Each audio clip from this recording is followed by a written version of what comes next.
Hello, ஆ என்ன பண்ற? இப்போதான் குளிச்சுட்டு வந்தேன். சாப்பிட்டியா?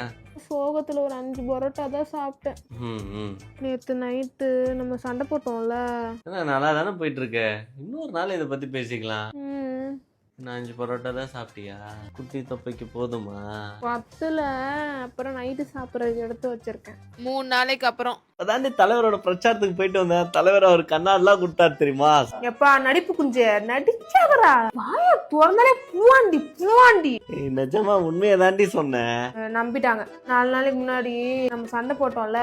ஒரு சூப்பர் மூட்ல வந்திருக்கேன். தேவையில்லாம எதுக்கிட்டு நீ இப்ப என் மூட ஸ்பாயில் பண்ற? அதெல்லாம் இன்னொரு நாள் பாத்துக்கலாம், சரியா? சரி, ஒரு வாரத்துக்கு அப்புறம். இன்னைக்கு என்ன பர்ஃப்யூம் போட்டிருந்த? அப்படியே இழுக்குது நீ. நான் வேற பவுடர் தான் அடிச்சுட்டு வந்தேன். அதுக்கு இழுக்குது. போன வாரம் சண்டை போட்டோம்ல. என்ன எப்ப பார்த்தாலும் வெறும் சண்டையை பத்தியே பேசிட்டு இருக்க நீனு? ஏன் அந்த பிரச்சனை நம்ம இன்னும் பேசியே முடிக்கலடா. இப்ப என்ன உனக்கு சண்டை போடணும் அவ்வளவுதானே?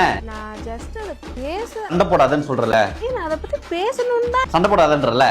நான் வாயை திறந்து. நீ வாயை திறந்தாலே ஒரே சண்டை தாண்டி போடுற. நீ வாயவே திறக்காத. ஏன்னா நான் வாயை திறந்தாலே சண்டையா? நான் பேசவே சண்டையா? பாத்தியா, நான் சொன்னல நீ சண்டை தான் போடுற. சரி, ஆமா சண்டை தான் போடுறேன். நீ ஃபர்ஸ்ட் பதில் சொல்லு. அன்னைக்கு நீ தான் சண்டை ஆரம்பிச்ச. நடுவுல கெட்ட வார்த்தைலாம் வேற பேசின. அப்புறம் கடைசியில நீயா கத்துட்டு நீயா போனை கட் பண்ணிட்ட. காலையில பார்த்தா அப்படியே எதுவுமே நடக்காத மாதிரி கேஷுவலா பேசுற. நாங்களும் உங்களுக்கு அப்படியே கேஷுவலா நோட்டணும். பிரச்சனைனா அதை கடந்து போகணும். அங்கே நின்று சாக்கடை மாதிரி தேங்கி நிக்க கூடாது. சாக்கடை நீதானே சாக்கடை.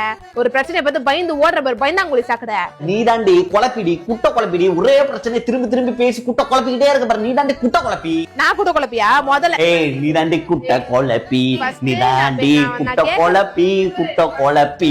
நீ தாண்டி குட்ட குழப்பி. நீ தாண்டி குட்ட குழப்பி. நீ தாண்டி குட்ட குழப்பி.